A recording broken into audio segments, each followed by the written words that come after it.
Hi guys. Tonight, I want to take you on a journey. Not a loud or rushed one, but a slow, meandering drift through the life of a man who has become the embodiment of the sword itself. A shadow from centuries past. This is the story of Miyamoto Musashi, not just the swordsman you may have heard about in fleeting references, but the man behind the legend, the boy who wandered, the fighter who never lost, the artist who painted as fiercely as he fought, and the spirit who, perhaps, sought peace more than glory. In this series, we're going to walk in his sandals, from the muddy roads of Harima province to the silent duels in misty forests, from the clashing swords of war-torn Japan to the quiet brushstrokes of his final days. Each part will explore a fragment of his life. You'll feel the ache of solitude, the tension of duels, the serenity of painting, and maybe, just maybe, you'll come to understand why his story still echoes across time. So let's begin. Softly, quietly, and without rush, with the boy who would become the most feared duelist in all of Japan. It was the winter of 1584 when I first opened my eyes to the world. My birth name was Shinmen Takezo, though it wouldn't stay with me for long. Names were loose-fitting in those days. Like robes tied in haste, they shifted, slipped, and changed with the winds of war, honor, and necessity. My mother died not long after I was born. I do not remember her face. My father, Shinmen Munisai, was a warrior and a swordsman, a man whose soul was braided with steel. He was not cruel, but neither was he gentle. He taught with the severity of a storm and the silence of a glacier. His hands, often wrapped around the hilt of a bokken, seldom reached for affection. I was not raised with lullabies, but with the shrill slice of bamboo against wood. Our home in Miyamoto village was modest, a thatched roof, walls that sighed with the wind, and a dirt floor that always felt slightly damp. Outside, the mountains stood like sentinels, watching over us. I would often stare at them from the small window of our home, wondering if they, too, felt the weight of loneliness that pressed against my chest like an old stone. Father's days were spent teaching. He had students, samurai from nearby provinces, who came to study his techniques with the jiti and sword. I, too, watched. At first from the shadows, and later, closer, when he allowed me to stand with the others. I was small, awkward, with wild hair and eyes too large for my face, but I was fast, and I remembered everything, every step, every breath, every flaw in every movement. I was 7 when I held my first wooden sword in combat. It was against an older boy, maybe 12. He smirked as he stepped toward me, confident that his age and strength would flatten me. But I had studied him, watched his footwork, the way he telegraphed his strikes. When his sword came down, I sidestepped, not with elegance, but with hunger, and then I struck, once to the ribs, twice to the leg. He fell with a grunt and did not rise. My father said nothing, not then. But that night, when he thought I was asleep, I heard him tell a visiting samurai, "The boy fights like a stray dog, untrained but fierce. I don't know if it's a gift or a curse." I never asked which one he truly believed. By the time I was 9, I had begun to wander beyond the village. My legs carried me farther each time, down the river, into the woods, through abandoned temples where moss swallowed stone and silence hung like incense. I would practice alone, carving shapes into the air, dueling trees and shadows, imagining each victory as another notch towards something larger than myself. And then, one spring morning, everything changed. My father died suddenly. Some said it was illness. Others whispered of a rival's blade in the night. I never knew. One day he was sharpening his sword, and the next he was a memory sealed in silence. The house became quieter than I could bear. I left without fanfare. No goodbyes, no tears. Just a boy with a wooden sword and a name that would soon fade behind him. I became Takezo of the road. Dust clung to my feet, hunger to my ribs, but fire burned in my chest, a need to become more, not for fame, not for vengeance. But because the world was vast and I wanted to carve my place into it. Not with words, with steel. The first real duel came when I was 13. His name was Arima Kihei, a trained samurai who wandered into the village of Hirafuku where I had taken shelter. He boasted loudly, calling for challengers, mocking the peasants. I stepped forward, barefoot, wild-eyed, a boy barely old enough to hold a real blade. He laughed. "Go back to your mother, boy." "I don't have one," I said. They gave me a bokken, a wooden sword. Kihei drew steel. They say it was over in a breath. I struck once. His skull cracked like dry wood. There was silence, then screams, and then I ran. I didn't understand shame or pride then. I only understood the echo of that moment, the weight of a life ending by my hand. I could not sleep that night, not because of guilt, but because of something stranger. A quiet, a stillness I had never known. The world seemed to hold its breath, as if it had noticed me for the first time. From that day, the path became clearer. I would become a swordsman, not like the others, not as a retainer or soldier, but something different, something untethered. I would fight not for war, but for mastery, for understanding. They began to call me a demon, the boy who killed a samurai, a ghost with a sword. But I was not a demon. I was just beginning. And so I walked. From town to town, sleeping in forests, bathing in streams, living on rice balls and silence. My sword aged with me. The bokken gave way to real blades. My muscles grew denser, my eyes calmer. I studied not just technique, but rhythm, timing, space. I read poetry by firelight. I copied the stances of animals. I listened to old monks speak of stillness. I did not want to kill, but when challenged, I did not lose. Not once, not ever. And yet victory brought no joy, only more silence. More footsteps on the road. More names whispered behind me. But I was not looking back. I was searching, and I would not stop. Not yet. The sun filtered through the pine trees like golden thread weaving through a tattered tapestry. Morning mist clung to the earth like breath, reluctant to part with the mouth of night. I stirred from my sleep beneath a canopy of branches, my fingers curled around the handle of my sword, as though it had become an extension of my dreams.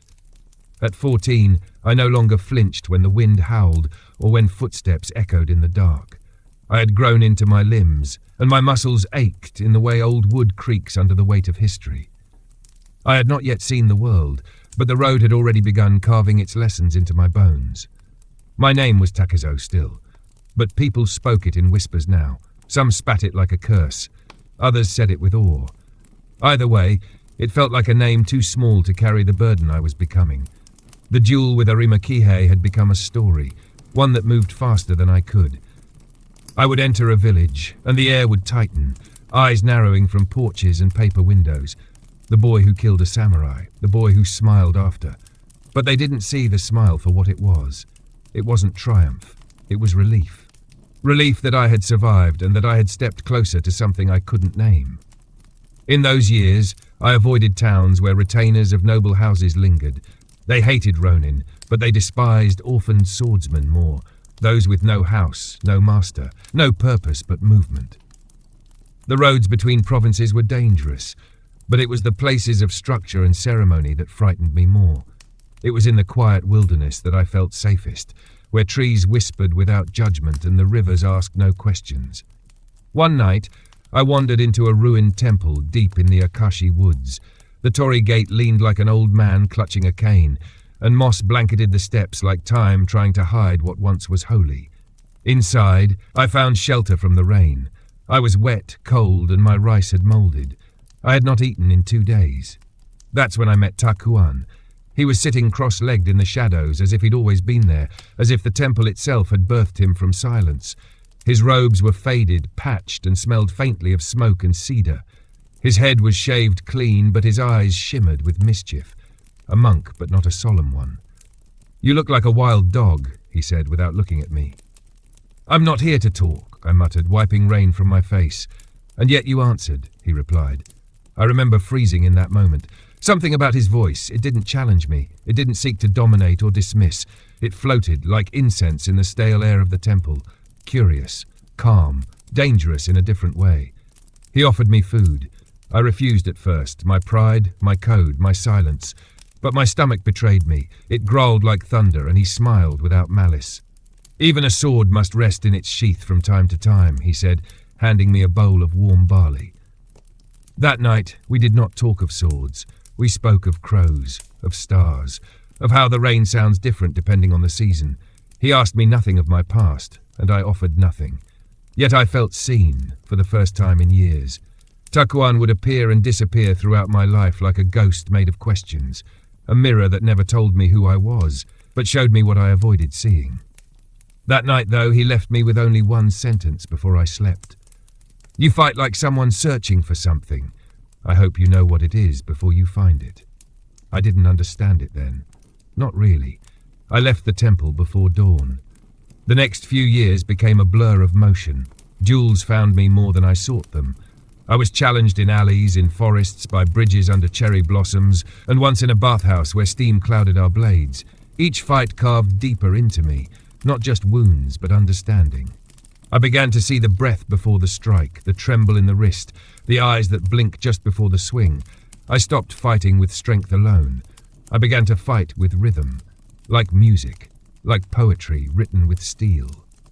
It was during this time that I first crossed paths with the Yoshioka. In Kyoto, they were not just a school, they were an empire. Their name echoed in every dojo, in every noble house that hungered for prestige. Their founder, Yoshioka Kenpo, had once been the sword instructor for the Ashikaga shogunate. His sons, Seijuro and Denshichiro, inherited not only his name but his arrogance. I didn't seek them, but my name had grown heavy enough to reach even their ears. I was 16 when the first challenge arrived. A messenger delivered a scroll, sealed in wax, bearing the crest of the Yoshioka. It was an invitation and a threat, a dance of honor hiding a blade. I accepted. The duel with Seijuro was to be held outside the city at dawn. I arrived late, deliberately. I had learned by then that rhythm could break more than bones. It could unnerve, unbalance. Seijuro waited with dozens of students, his expression caught between irritation and amusement. "You disrespect the Yoshioka name," he said. I said nothing. He raised his wooden sword. I raised mine. The silence broke like glass. He came fast, too fast. His movements polished but predictable, like a painting reproduced too many times. I stepped aside and struck once. His shoulder cracked. He fell. He would never fight again. I did not stay to hear the curses. A week later, Denshichiro sent his challenge. I met him on the riverbank. His style was brute strength, a hammer wrapped in tradition. I shattered it. They sent their last, a child, Yoshioka Matashichiro, 13. Surrounded by retainers and archers, an ambush masked as ceremony. I arrived hours earlier than expected, and when the dust settled, there were bodies on the grass, arrows in the trees, and silence thick as blood. The Yoshioka were finished. I did not revel in their ruin. I felt only the stillness again, that strange echoing stillness that followed every victory. I was not proud. I was not haunted. I simply moved on. My name had become something else now. Not Takezo. Not the boy. But Musashi. Miyamoto Musashi. And the road ahead stretched endlessly, full of shadows and challenge. But I no longer wandered aimlessly. I had begun to understand the shape of the thing I sought. Not perfection, not fame, but truth. Truth written not in ink, but in movement, in silence, in the space between strikes. And so I walked. Alone, not lost, but searching still. The wind that day carried a strange scent. It wasn't the usual aroma of pine or river mist or the sweat of travel. It was something foreign. Subtle, like ink freshly spilled on paper or lacquer still drying on armor. It lingered in the air as I made my way through the mountains of Hoki province, my pace unhurried, my thoughts adrift. I was 17, and already the blood of over a dozen men stained the memory of my path. Yet my sword remained clean. I washed it often. Not out of ritual, but out of respect. Every time I wiped the blade, I remembered the moment before the cut, the breath, the silence, the flicker of doubt or certainty in my opponent's eyes. Each one had a story. Each one had ended at the edge of steel. But I had not yet met someone who made me doubt. Until I heard the name Shishido Baiken. He was a master of the kusarigama, the sickle and chain, a rare weapon, one that required precision, patience, and a mind as nimble as the blade was sharp. Rumors of Baiken came like wind before a storm. He was elusive, never fighting in the same region twice. They said he moved like a dancer and struck like a falling hawk. He fought from distance, never allowing his opponents close. He had killed many samurai, they said, without once drawing blood from himself. And he had issued a challenge, not with words, not with messengers, but by hanging a small iron sickle on the gatepost of a roadside shrine, his silent way of calling me forward. I found the shrine just before dusk. The offering bells swayed gently in the wind. The chain gleamed under the dying light. No one else was there, but I knew he was watching. I stepped forward, placed my hand on the gatepost, and waited. The first sound was that of chain dragging across gravel. He emerged slowly, like a shadow growing from the earth. Dressed in dark cloth, his face hidden beneath a straw casa, he said nothing. His right hand held the sickle. His left gripped the coiled chain. He didn't ask my name. He didn't need to. The silence between us was thick, heavy with mutual recognition. I bowed. He didn't. And then the chain moved. It came like a serpent, the weighted ends slicing through the air with a whistle that cut the silence. I dodged left, barely. The chain coiled back and came again, relentless, hungry. He kept distance, always circling, keeping the blade out of reach. I couldn't close in. Not yet. I watched. I listened. His rhythm was impeccable. Every swing was a trap disguised as an attack. He was reading me, adjusting, recalibrating. And then he stepped forward, the sickle slicing toward my shoulder. I raised my sword, not to block, but to feint. He took the bait. The chain followed, arcing toward my legs. That was my opening. I stepped into the arc, into danger, and brought my blade down, severing the chain mid-air. It was a gamble, one I had studied in the silent rehearsals of my mind 100 times. The weight fell harmlessly to the ground. Baiken froze for half a breath, and that was all I needed. I moved inside his range, the bokken striking his ribs with a crack that echoed through the trees. He fell to one knee, still gripping the sickle, but he did not strike again. He simply looked up, the brim of his hat casting a long shadow over his face. Then he laughed. It was not cruel or bitter, it was resigned. I wondered, he said finally, if anyone could see past the dance. I said nothing. He nodded once and let the sickle drop. You have eyes like still water, he murmured, almost to himself. You don't fight for glory. I remained still. He stood slowly, wincing, clutching his side. You'll go far, he said, maybe too far. And then he walked away into the trees, leaving behind only silence and the broken remains of his chain. I stood there long after he had gone. I had won. But it felt different. This duel had not been about killing. It had been about seeing, about understanding rhythm, not overpowering it. I felt something shift in me.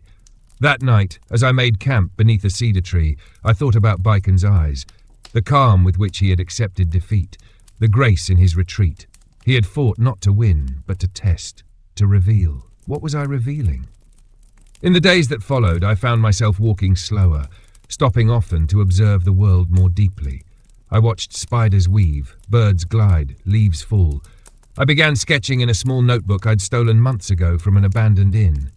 Not drawings of people, but of motion, lines that mimicked wind, arcs that mirrored strikes, spirals that captured the geometry of a fight. I didn't know it then, but I was learning a different kind of swordsmanship. One that lived beyond form and tradition, one that lived in rhythm, in breath. I began to see every fight as a conversation, not a contest. Even the landscape became part of the dialogue. In the fields of Iwami, I fought a swordsman who blended with the tall grass, his movements barely visible until the strike came.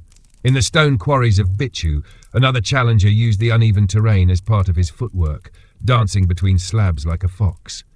I adapted. I mirrored. I learned. And still, I did not lose. But the victories felt quieter now, less like conquest, more like discovery. I started traveling at night, not to avoid people, but to be alone with the stars. The moonlight revealed things the sun could not, the softness of dew on moss, the glint of owl eyes, the hush of a world unwatched. I listened. I wrote. In one village, I helped an old woman repair her roof. She never asked my name. She paid me in tea and silence. In another, I helped dig a well. The labour soothed something in me I didn't know was tense. For a while, I almost forgot the weight of my sword, but it always returned. Like gravity, like breath. I was not done. Not yet. The road called again, and I walked on, deeper into Japan, deeper into myself. The boy who fought like a storm had become a man who moved like water, and the world, vast and watchful, waited for what I would become. The summer heat lay heavy across the Kiso Valley like a blanket soaked in breath. Cicadas screamed from the trees with a rhythm that seemed eternal, and the dirt road beneath my sandals was warm enough to burn through straw soles. I had been walking since before the sun rose, my straw hat low, shadows dripping from its brim like dark water. My sword hung at my side, quiet, patient. I had not fought in nearly a month. Not because I was avoiding conflict, but because I was beginning to understand the value of stillness. The road, in its long silences and unspoken lessons, had begun to shape me in ways that steel could not. I was not the boy of 13 who had swung a bokken with desperation and rage. That boy had been consumed by fire. I now was more like smoke, drifting, elusive, wrapping around the edges of things, unnoticed until it filled the room. There was a village nestled along the river, its name unimportant, though its memory clung to me like mist. The people were kind in the way those who suffer together become kind. Drought had hardened the rice fields, and children's eyes were large with hunger. And yet they shared what they had: bowls of barley, spring water steeped with herbs, silence heavy with unspoken gratitude. I stayed 3 nights, helping to repair a collapsed irrigation channel.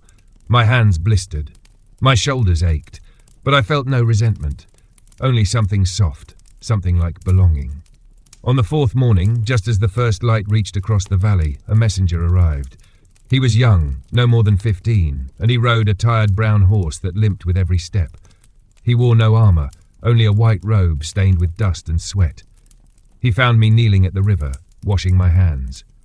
"You're Miyamoto Musashi," he said, voice thin with awe and fear. I nodded. He swallowed hard and handed me a scroll. It was sealed with black wax, the emblem of the Hozoin temple pressed deep into its surface, a stylized spear tip surrounded by lotus petals.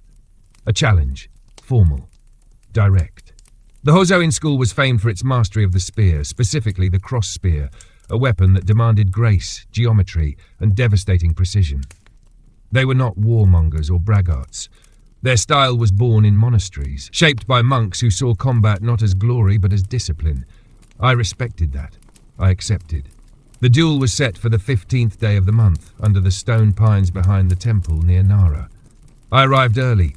The path up the hillside was steep and lined with carved statues, bodhisattvas with cracked faces, moss-covered guardians watching with blind, eternal patience. I walked in silence, each step slower than the last, not from fear, but from reverence. At the summit, the courtyard was already prepared. Monks in grey robes stood in a circle, hands folded, heads bowed. At the centre, waiting, was Hozoin himself. He was old, older than I expected. His back slightly curved, his beard long and white, tied at the end with black thread. But his eyes were like the surface of a frozen lake, clear, beautiful, and dangerous to tread upon. His spear rested lightly in his right hand, not drawn, not tense, just ready. "You've walked a long road," he said softly. "As have you," I replied. He smiled faintly. "We begin when the wind stops," he said. I listened. The pines whispered, rustled, trembled, and then, as if the earth held its breath, they fell silent. We moved at the same time. His spear spun, a blur of wood and steel, the crescent blades singing through the air. I stepped forward, not back into the arc, my sword tracing a narrow path between the blades. He pivoted, fluid as water, redirecting with impossible grace. I barely deflected the second strike, the force rippling through my arms like thunder. He did not attack blindly. Every motion was measured, thoughtful, beautiful. It felt like sparring with the wind itself. We danced. He struck low, I jumped. He swept high, I ducked. He aimed for my heart, I turned, let the edge whisper past my ribs. And then I saw it. A shift in his weight, subtle, almost imperceptible. I stepped inside the spear's range, dangerous, foolish even, but I knew he expected me to retreat. My sword met his staff just beneath the cross blade. The clash rang out like a temple bell. His eyes widened slightly. Not fear, recognition. I pivoted, let the motion carry me behind him, my blade tracing a clean line toward his shoulder, but I stopped. My sword rested against the fabric of his robe, not cutting, not piercing. He froze, and then, slowly, he stepped back, lowered his spear and bowed. The monks broke their silence with the soft ringing of a bell. "It is rare," Ine said, "to meet someone who knows when not to strike." I bowed in return. "You did not come to win," he added. "You came to understand." I did not answer. He nodded, as though that was answer enough. He invited me to stay the night. I did. That evening, he led me to a garden behind the temple. There, beneath a withered cherry tree, he poured tea with hands still steady, still shaped by years of discipline. "You will surpass all who came before you," he said quietly, handing me a cup. "But there is one you must meet, one who walks the same path but with different steps." I looked up. "Sasaki Kojiro," he said. The name rippled through me like a cold wind. "I have heard it," I said. "And he will hear yours," Ine said. "Soon." We drank in silence. That night I dreamt of waves crashing against stone, of 2 blades suspended in the sky, of silence shattered not by war, but by truth. When I left the next morning, the old monk handed me a bamboo flute. Sometimes, he said, the sharpest blade is the one that plays no note.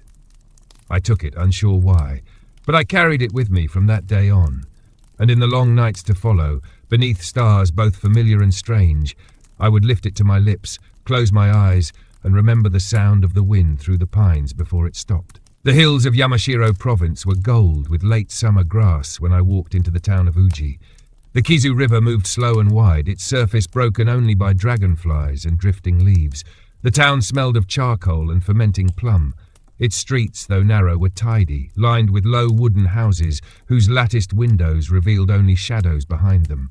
I came with no purpose, no challenge ahead, no enemy behind. I came to rest. There was an inn on the edge of town, simple, old, the kind that creaked in the night and leaned ever so slightly to one side as if bowing to time. The old woman who ran it barely looked up when I entered. She took one glance at the sword on my hip and handed me the key with hands that trembled slightly. Not out of fear, I thought, but familiarity. The room was sparse. Tatami mats with the scent of rice straw still clinging to them, a scroll depicting a single crane in flight, and a window that opened toward the hills. I sat there long after the sun set, watching the sky darken to ink, the stars pricking holes in the velvet black. That night, for the first time in many weeks, I dreamt of my father. Not of his death, not of his strict lessons, but of something quiet. He was carving a piece of wood, his hands steady, the blade slow and sure. I stood beside him, small and impatient, asking what he was making. He didn't answer, he simply kept carving. And when he was done, he handed me a simple flute. Bamboo, hollow, light, the same as the one I now carried. When I woke, the dream clung to my skin like dew. In the courtyard of the inn, I found a boy tending to a small garden. He could not have been older than 10. His left leg was twisted, causing him to limp as he moved from plant to plant, watering with a gourd that had seen better years. He looked up at me without fear. "You're the swordsman," he said plainly. I nodded. "My name is Ichiro." I said nothing. He pointed to the flute in my hand. "Do you play?" I raised it to my lips, hesitated, then blew a single low note. It wavered, then steadied. The boy smiled. Each morning after that he was there, waiting in the courtyard, gourd in hand, dirt on his fingers. And I, though I told myself I would leave soon, stayed. Something about the boy's presence anchored me. He never asked questions about fighting, or war, or the sword.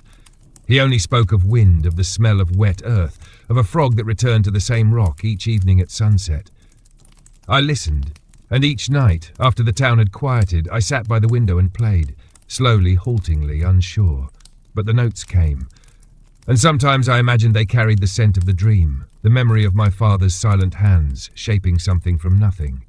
On the 5th evening, Ichiro brought a guest, a blind man dressed in indigo robes, leaning on a stick lacquered black. His face was weathered but calm, and when he heard my flute, he smiled. "You play like someone who's lost many things," he said. "Or found few," I replied. He chuckled. Same thing in the end. We spoke for hours. His name was Sojun. He had once been a warrior long ago, until a fire had taken his sight. Since then he wandered, offering stories for rice and wisdom for silence. He asked nothing of me, but I found myself speaking more than I intended. About the road, about Baiken, about Hozoinene, about the weight of never losing. He nodded slowly. Victory is a strange burden. I looked down at my hands. Sometimes I feel more like a vessel than a man. "Then fill yourself with something gentler," he said, gesturing toward the flute. Before he left, he placed his hand on my shoulder and said, "When the blade becomes too familiar, remember what it was like before you held it." That night, the stars felt closer. And the next morning, Ichiro was gone. The innkeeper said he had taken ill suddenly. Fever. Nothing the doctor could do. I stood in the doorway of the garden for a long time. The gourd lay on its side. The soil dry. The frog didn't come that evening. I left before dawn the next day. But I carried the boy's name with me, tucked beside the bamboo flute. And whenever I played, I let the notes carry not just memory, but something lighter, something like a smile. The road ahead bent northward, toward the mountains of Ekizen. The air grew thinner, the wind sharper. My sword felt heavier again, though not from wear. I had begun to understand something, that the path I walked, though soaked in silence and sharpened by steel, would mean nothing if I could not carry the small moments with me. A garden, a boy, a single note on a quiet night. They too were part of my discipline, not distractions from the sword, but echoes of its purpose. And so I walked, the flute in my pack, my blade at my side, my thoughts somewhere between memory and meaning. And the mountains waited, cloaked in cloud, as if unsure whether they wished to be seen or left alone. The pass into Ekizen was narrow, carved by centuries of rain and wind, winding like an old man's story, uncertain, reluctant, but persistent. Fog curled around the crags like breath from the mountain's throat, and each step I took echoed faintly, as though the stone itself were remembering. I was 20 then. Not quite old, not quite young. But old enough to have seen more death than most men 3 times my age, and young enough to feel it still press against my dreams when the nights grew too quiet. The road narrowed further as I climbed. A cold rain began to fall, slow at first, then steady, drumming lightly against the leaves, the sword at my hip, the hat upon my head. I welcomed it. Rain softened the world, blurred the edges, hid the things that did not need to be seen. At the peak I found a small way station, half collapsed, roof sagging under wet branches. It was empty, save for a rusted kettle and the charred remains of a fire long gone cold. I sat, drew the flute from my pack and played a single note. The sound disappeared into the mist without echo, a fitting response. I was about to rest when I heard the footsteps, measured, light, but purposeful. From the trail emerged a woman. She wore a traveller's cloak, frayed at the edges, and her face was shadowed by a wide-brimmed hat soaked with rain. She carried no sword, only a pack and a walking stick. She paused when she saw me, head tilting slightly. "There is room," I said. She entered without a word and settled opposite the fire pit. For a long time we listened to the rain. Then softly she spoke. "You play the flute like someone remembering something they wish they hadn't forgotten." I looked at her closely then. Her eyes were sharp but tired. Her voice held no fear, only recognition. "You're not a stranger to loss," I said. "No," she replied. "But loss isn't the end, just another form of memory."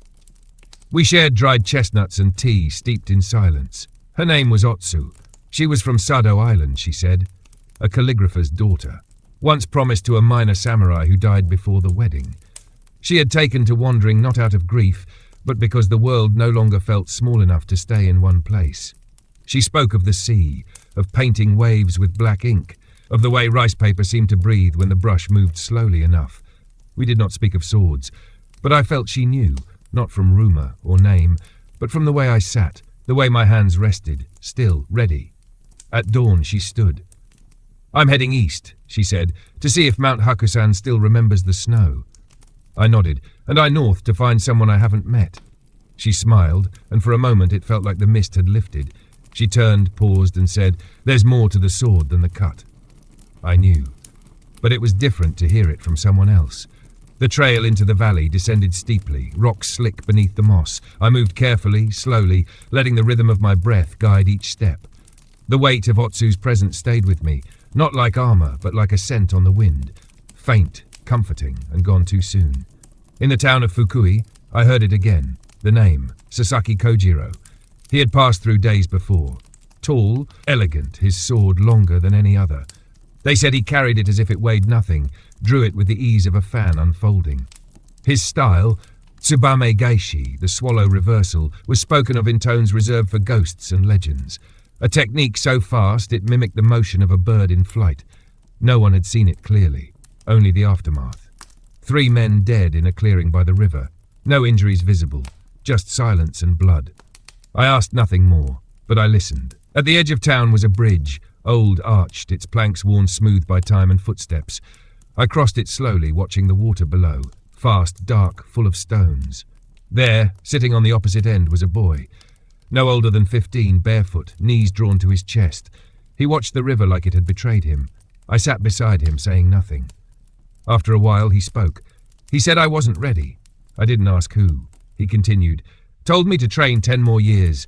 Said I had the heart, but not the spine. I looked at his hands, scraped, bruised, clenched. What did you do?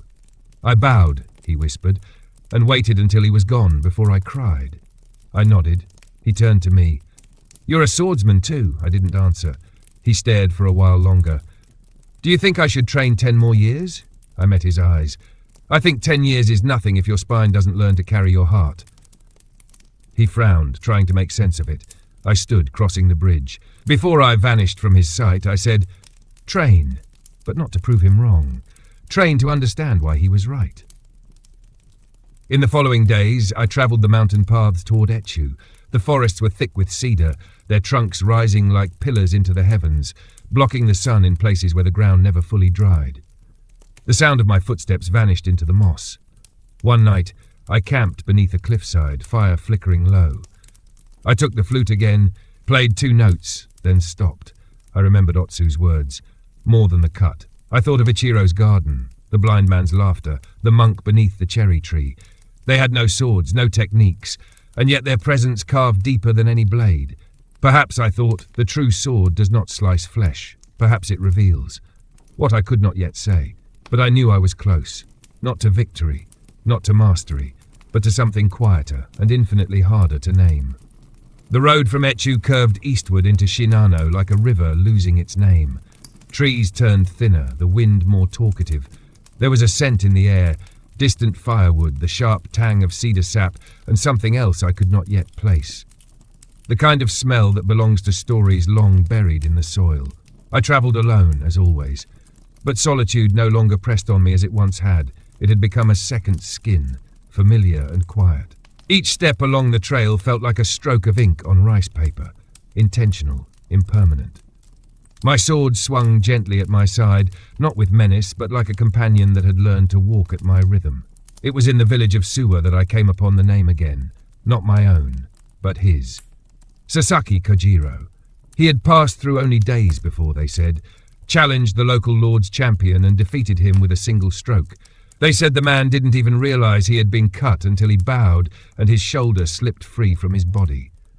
He's beautiful when he moves, a young woman told me, eyes wide with something between fear and admiration, like watching a crane walk across still water. That night I sat beneath the eaves of a shrine, listening to the bells sway in the wind. I imagined him there, tall, poised, his long blade dancing in moonlight. I wondered what kind of silence followed in his wake. Was it the kind that comforted, or the kind that clung to the walls like ash? I did not seek him. Not yet. Instead, I continued onward, deeper into the mountains, where the paths were less worn and the sky narrower between tall trees. Days blurred into one another, each marked by frost on the grass in the morning and the slow, deliberate unfolding of mist in the valleys below. It was during this time I met a man with no name. He was old. His face was creased in places that did not laugh. His eyes were milky but not blind. He sat beneath a maple tree whose leaves had turned the colour of blood, carving patterns into strips of bark with a bone knife. He didn't flinch when I approached. "Sit," he said. I did.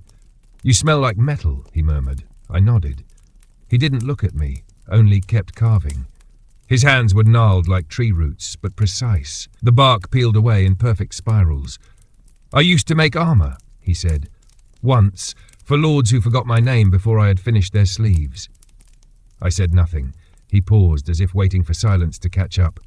Young men with sharp swords always think their edge is a truth. My eyes narrowed, just slightly. "But truth isn't forged," he continued. "It's grown, and most don't wait long enough to see what roots it takes." He set the bark aside and finally turned to me. "You walk with ghosts." "I don't carry their names," I replied. "No," he said, "but you wear their questions." That night I didn't light a fire.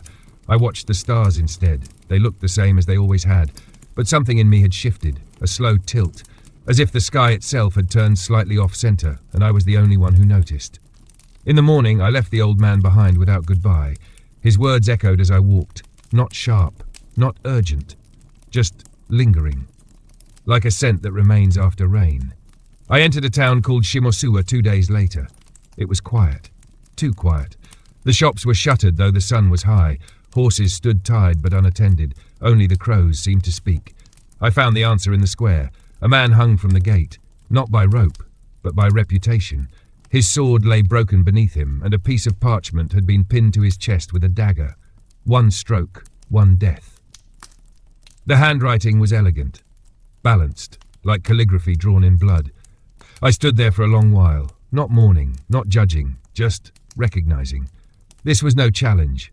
It was a signal, not for the villagers, but for me. He knew I would come.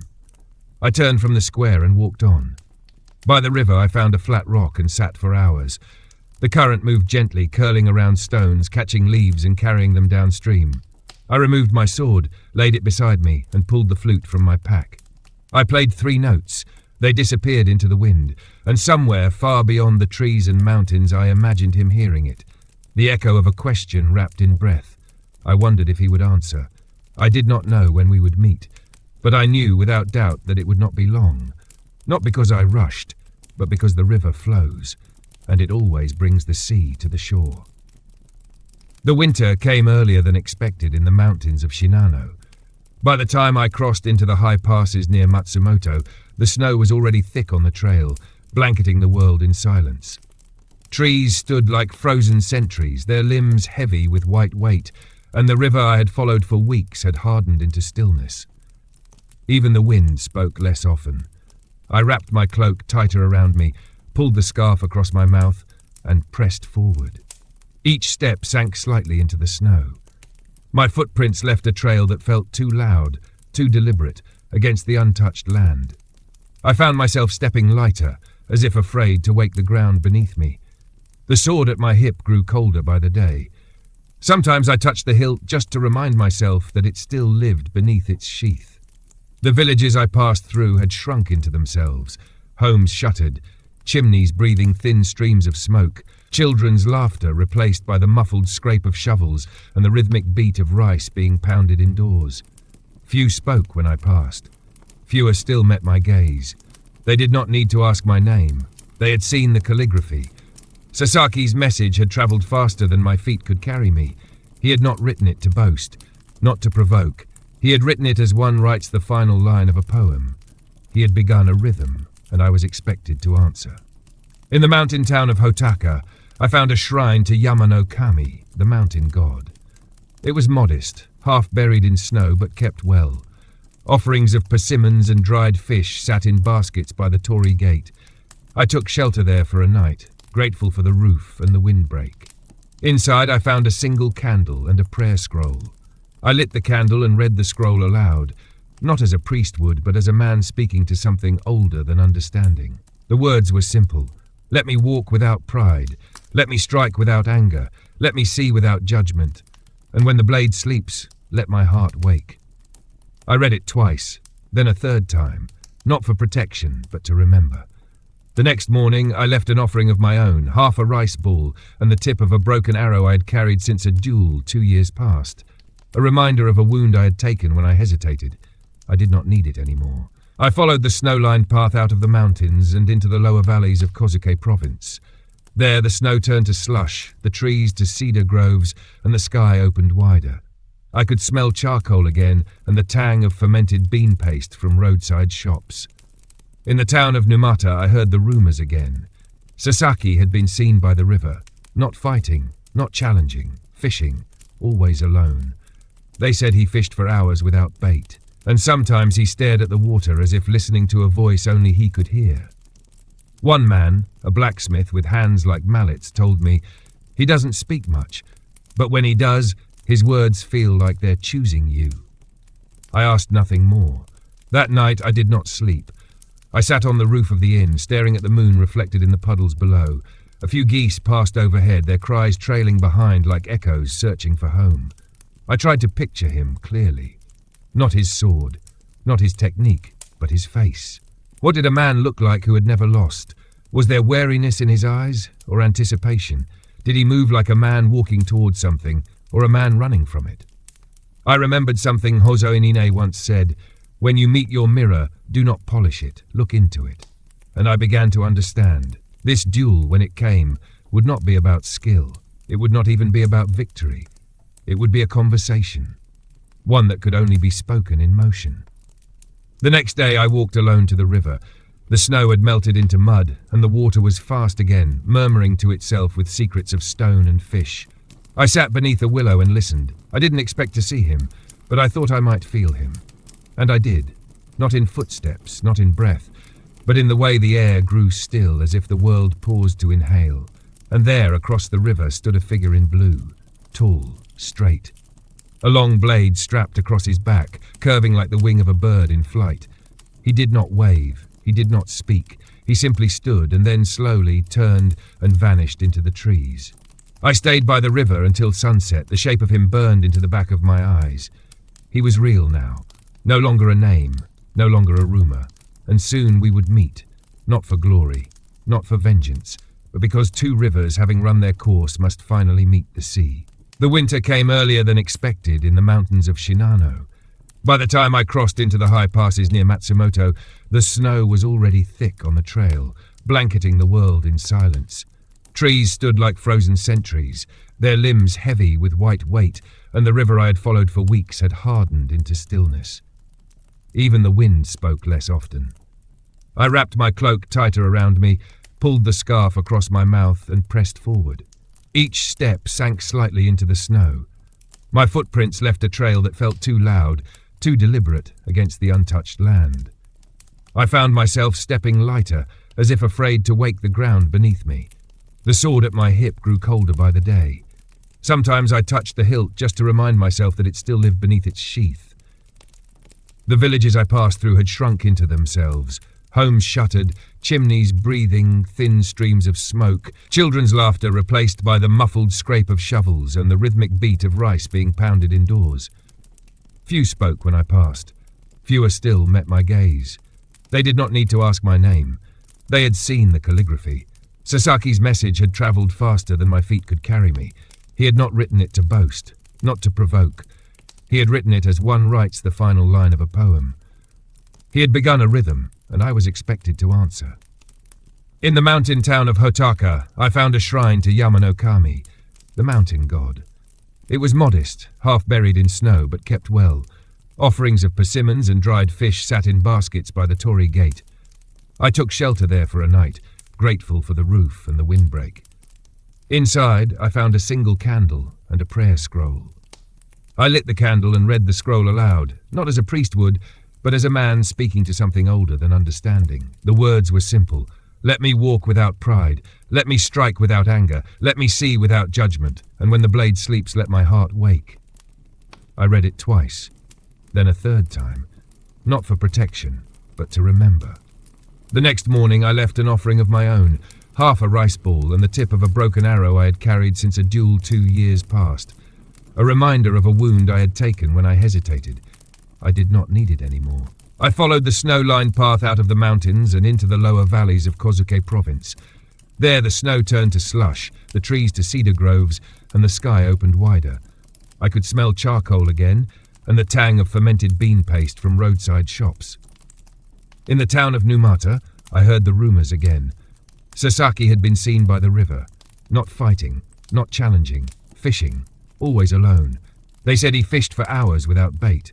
And sometimes he stared at the water as if listening to a voice only he could hear. One man, a blacksmith with hands like mallets, told me, he doesn't speak much, but when he does, his words feel like they're choosing you. I asked nothing more. That night, I did not sleep. I sat on the roof of the inn, staring at the moon reflected in the puddles below.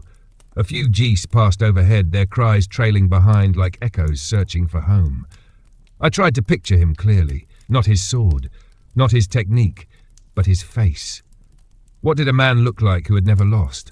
Was there wariness in his eyes, or anticipation?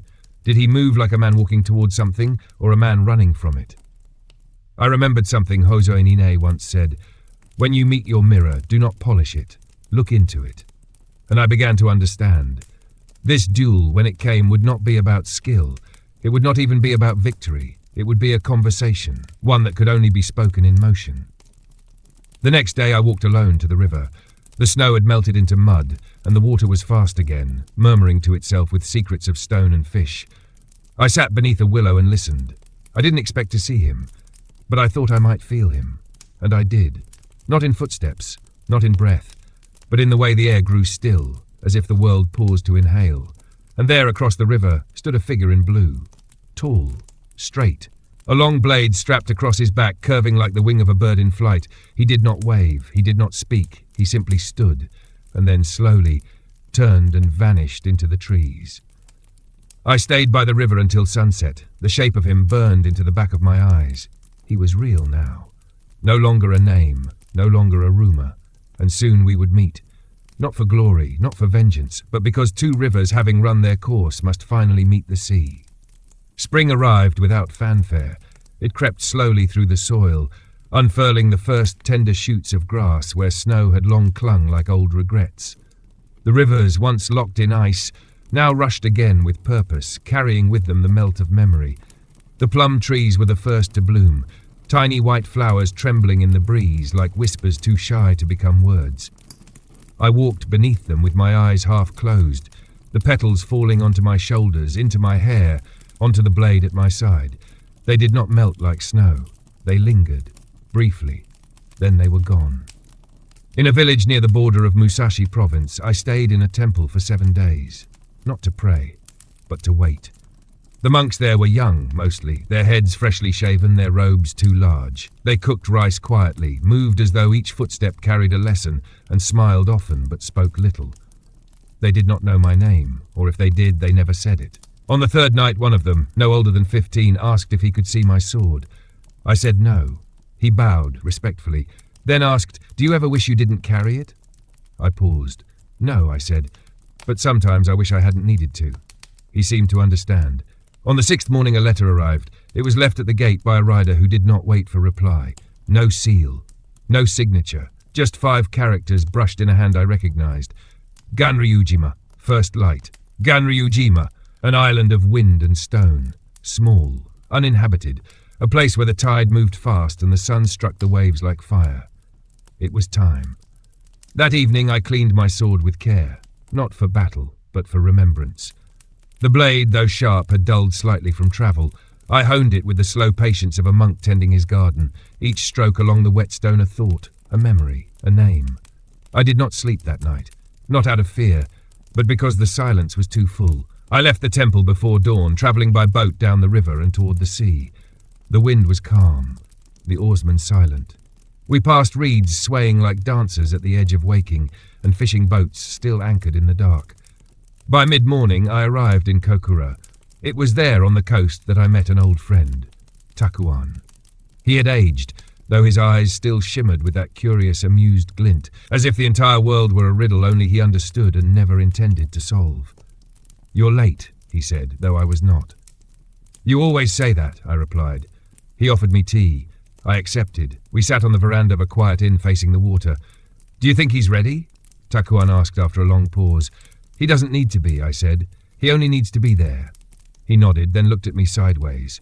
"And you?" "I will be there." That was all. He poured another cup. "There's a finality to this one," he said. "Not like your others." I looked out at the sea. "It's not the fight," I said.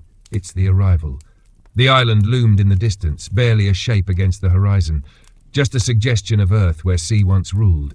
Ganryujima, named for his school, named now for our meeting. I did not feel anger, nor anticipation, only clarity. We would fight, not to win, not to prove, but to answer a question neither of us had been able to form in words.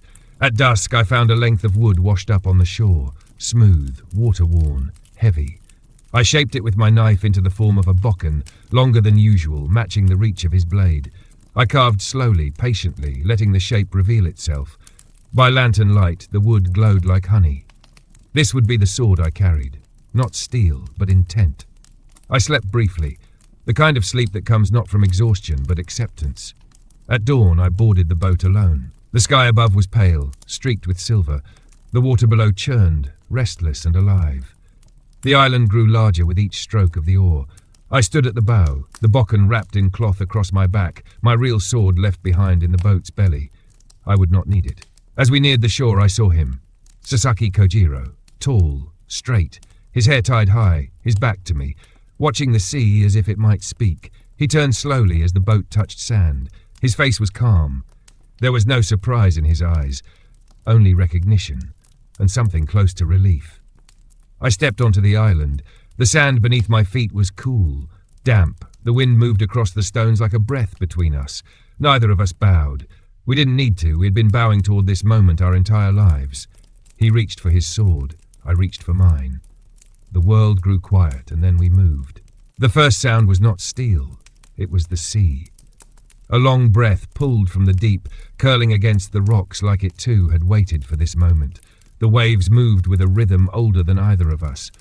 Older than swords, older than names. It was not the backdrop to the duel, it was the duel. Its rising and falling, the inhale before a strike, the crash like a final word. We stood facing each other on the narrow spine of Ganryujima, where stone met sand and the morning sun slid through the mist like a blade drawn from silk. Sasaki Kojiro did not blink. His hand rested on the hilt of his mono-hoshi-zao, the drying pole, they called it. A blade longer than most men's arms, too long for most to wield well, but in his grip it looked as natural as a painter's brush or a crane's wing. He watched me, his eyes still but not lifeless. They moved gently, like a pond stirred by wind. No tension, no anger, only presence. I had seen many fighters before him, seen how they breathed too fast, how their shoulders betrayed their doubts. But Sasaki, he stood as if time had decided to rest a while in his bones, like he had already accepted everything that might come. I had no thoughts, no strategy laid out in secret corners of my mind, only sensation, only breath. I carried no steel that day, only the bokken I had carved, long, pale, slightly curved from where the sea had once shaped it. It hung over my shoulder, wrapped in the cloth of a fisherman's coat. I could feel its weight like a heartbeat. Calm, steady. He made the first move, not with a strike, but a step, smooth, clean. His sandals barely disturbed the sand. I moved in turn, loosening the cloth from my back, letting it fall gently to the side. The bokken slid free into my right hand. My grip adjusted without thought. I felt the wood's grain press against my palm like an old friend returning without words. His hand dropped to his hilt, and for a moment the world held its breath. The air shimmered with morning heat, the sea stilled. A bird cried overhead and then fell silent. Then motion. He drew faster than sight. The blade flashed, a silver arc slicing across the world like a falling star, a perfect curve. Executed with such grace it belonged more to poetry than to war. But I had moved before it came. I had watched his shoulders, not his hands. And I had seen the moment his weight shifted ever so slightly forward, the tension before a swallow dives. I stepped inside the arc of his blade. My bokken came up, not like a strike, but like a gate closing. There was a sound, not metal on metal, but wood on skull. A soft, dull knock, and then silence. Sasaki stood for a moment longer, breath caught in his throat. Then his blade fell. Then he fell. I caught him, not out of mercy, not out of triumph, but because no man should fall alone.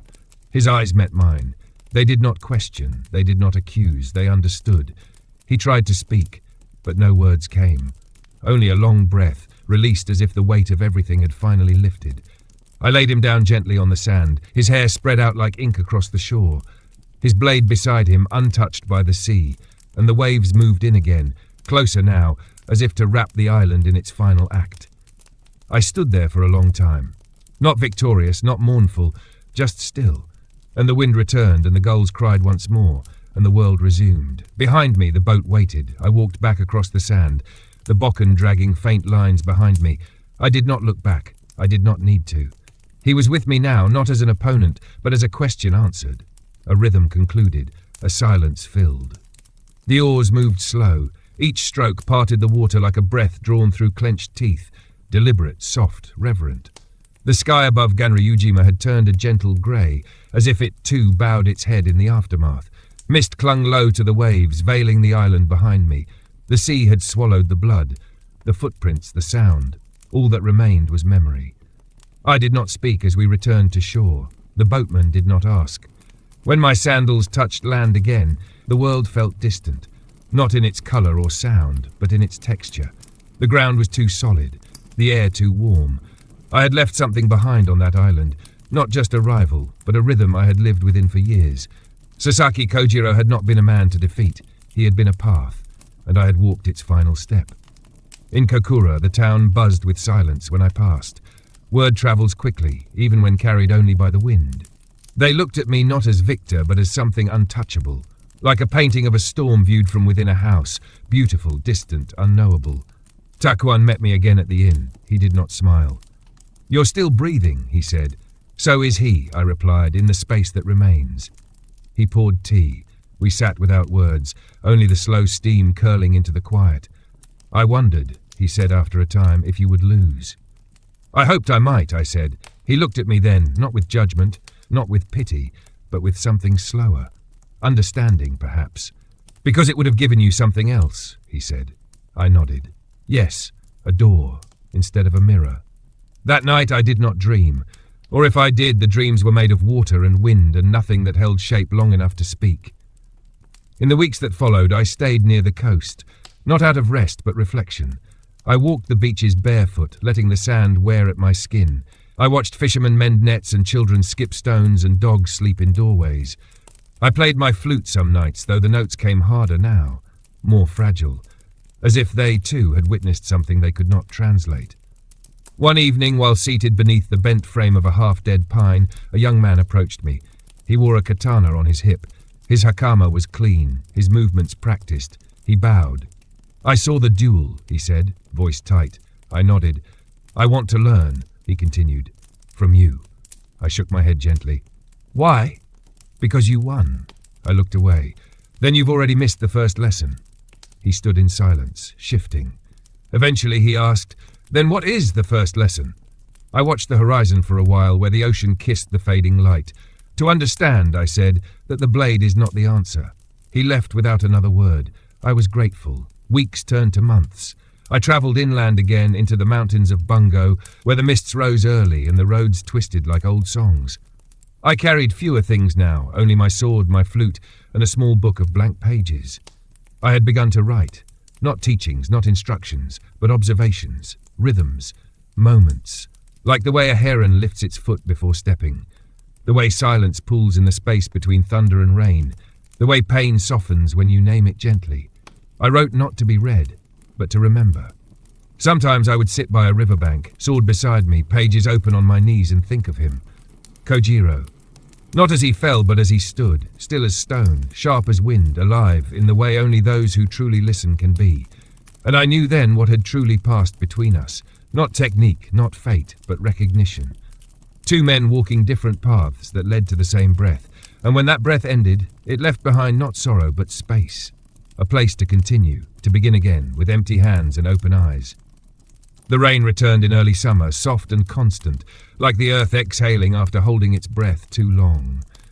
It did not fall in storms, nor did it rage, just steady like a mantra whispered by the sky. The roads turned to mud, and every footstep became a decision. I moved slowly, not because I was weary, but because I no longer felt the need to arrive anywhere quickly. The days had begun to stretch, not in length but in weight. Time no longer felt like something chasing me from behind. It moved beside me now, quietly, occasionally glancing sideways. I carried with me a new name, not one given, but one grown. People began to call me Kensei. Sword Saint. I did not correct them, but neither did I accept it. Saints belong to temples, I belong to the road. In the foothills of Higo province I came upon a village where the rice had not taken root. Too much rain, the old farmers said. The soil had turned against them. I helped repair the terraces, shoulder to shoulder, with men whose hands were tougher than mine. I did not tell them who I was. They did not ask. In the evenings we sat around a single clay stove, steam rising from bowls of barley broth, silence shared like a blanket. One night an old man said, "You move like someone who has stopped looking." I looked at him, surprised. Stopped looking for what? For anything. He wasn't wrong. I had spent my youth chasing victory, mastery, understanding, but now I felt less like I was searching and more like I was being shaped. Each day the sword at my side felt less like a tool and more like a shadow, always there, no longer needing attention. In Kumamoto, I rented a small hut near the base of Mount Kinbo. The land was quiet, and the trees sang when the wind passed through them. I took to writing each morning before the sun rose, my ink freezing briefly on cold mornings before spreading like thought onto the paper. The pages grew heavier with each entry. Poems, sketches, fragments of conversations, half-remembered dreams. I wrote about stillness, about the space between choices, about rhythm, not just in combat but in living. I drew the shape of falling leaves and compared them to parries. I traced the curve of a bird's wing mid-flight and studied it as though it were a blade mid-swing. I no longer needed to fight, but I still practiced, not to prepare, but to remember. Swordsmanship, I had come to understand, was not about defeating another. It was about not defeating yourself. to move without intention to harm, to be so empty that there was no place for fear to hide. Visitors began to arrive, first one, then two, then more. They came not to challenge but to learn. Some brought wooden swords, others brought ink and questions. Most brought silence, which I accepted gratefully. I did not teach a school. I taught the absence of one. I told them, learn everything, then forget, then move. One boy, no older than 16, asked me if I had ever been afraid. Every day, I said, but I no longer obey it. He nodded, though I could see he did not yet understand. In the evenings I would sit beneath the pine tree behind the hut and watch the clouds fold into each other. Sometimes I played the flute. The notes were not perfect, but they belonged. There was a girl from the village who would leave small gifts at the edge of the garden, plums, folded poems, sometimes just a single stone wrapped in a ribbon. She never spoke to me, but I would sometimes leave my own reply, a drawing of the wind, a haiku carved into wood. We shared no names, but we understood each other. The road had narrowed, not in direction, but in need. I no longer measured my life by destinations or victories. I measured it by stillness, by the way I could sit and hear the pine needles fall, by the way the ink flowed before I touched the brush to the page. I began to write what would become dokodo, the way of walking alone. Not a book, a mirror. Each line a reflection. Each word a stone placed softly in the stream. I wrote, do not seek pleasure for its own sake, and I watched a moth dissolve in the flame of a lantern. I wrote, do not regret what you have done. And I remembered Sasaki's eyes. Not in the moment of his fall, but in the instant before it. I wrote, respect Buddha and the gods without counting on their help. And I bowed to the mountain without asking it to move. There was nothing left to prove, only something left to become. Not a warrior, not a saint, not a legend, but a man whose sword had grown quiet, and whose silence had finally learned how to speak. The seasons turned again. The pine behind my hut dropped its needles in a quiet offering, and the wind that once chased the summer heat now carried a sharper edge. Autumn had arrived with its gentle decay, painting the world in amber, rust, and soft gold. Leaves broke free from their branches, not in protest, but in surrender, as though even they had learned that release is a kind of grace. I found myself waking earlier, not from restlessness, but from stillness that had run its course. Each morning began in silence. I would sit by the small wooden porch outside the hut, drinking bitter tea from a chipped bowl, listening to the world unfold again. The mountains to the east wore thin veils of mist, and birds moved through the trees like thoughts rising from a dream. I had grown to recognize their patterns. Each wing beat, each call, carried something familiar. There were fewer visitors now. The ones who came were quieter. They no longer asked about duels or death or the blade that had felled Sasaki Kojiro. They asked about breath, about movement, about stillness. And I answered, not with instruction, but with gestures, simple, small, unfinished. I would step onto the bare earth and show them how to walk without tension, how to draw a sword without urgency, how to cut through silence without violence. I taught them how to lose, not how to win. A young woman from the south, whose name I never asked, stayed for 7 days and spoke only once. On the 6th evening, she said, I thought I needed to become better. Now I see I only needed to become less. I looked at her, then nodded. Less is a beginning, I said, not a lack. She bowed and left the next morning. I never saw her again, but her words stayed like footprints in soft soil. The old pine tree behind the hut split during a storm. It cracked low near the base and leaned slightly as though remembering something. I did not try to correct it. Instead, I carved its fallen limb into a short staff and placed it beside my door. I began walking with it some days, even when I did not need to. Not as a crutch, as a companion. The path through the forest had changed with the season. The underbrush had thinned and the sky could be seen again through the treetops. Sunlight came in angled beams now, soft and golden, like memory filtered through age. One afternoon, while walking the path, I came upon a child, no more than 8, kneeling by a stream, cupping water into his hands and letting it fall again. He did not look up when I approached. Why do you do that? I asked. He shrugged. Because the water returns. I sat beside him, and for a time we both did the same, scooping, watching, letting go. We said nothing more. When I returned to the hut that evening, I added another line to my growing book of reflections. The hand that lets go is stronger than the hand that clutches. I wrote more freely in those months, not for others, only for the quiet inside myself. I began sketching not only motion but absence, the space between leaves, the shadow where a rock had been moved, the impression of a footprint after the rain. Everything spoke now, even stillness, even loss. I saw my reflection one morning in a still pond. My hair had greyed more than I remembered. My shoulders had softened. The lines around my eyes had deepened, not from frowning, but from squinting into the wind. I smiled at that. I was changing, but not diminishing. There is a shape the self takes when no longer pressed against the world. It settles, and in that settling, it deepens. One evening, as I lit the lantern, I thought of my father. Not his training, not his sword, but the way his hands had moved when sharpening his blade. The patience in his breathing, the way he never wasted motion. I had hated him once, resented his silence, feared his judgment. Now I understood. He had not been cruel. He had simply carried more than he knew how to say. That night I placed my sword on the floor beside me and bowed to it, not as a master, but as an equal. I whispered, "You've carried me long enough." And for the first time in my life I felt the weight leave not just my shoulder but my spirit, not as loss, but as return, as the water does, as the leaf does, as silence always does. The first frost arrived like a breath held too long. It crept across the grass at night, coating the earth in a thin sheen of silver, delicate and soundless. I saw it before dawn, just as the first light broke across the ridgeline. The world outside my hut shimmered, sharp, still, unfamiliar. For a moment it looked like everything had been paused. Time, perhaps, had knelt quietly in the dark and pressed its lips to the ground.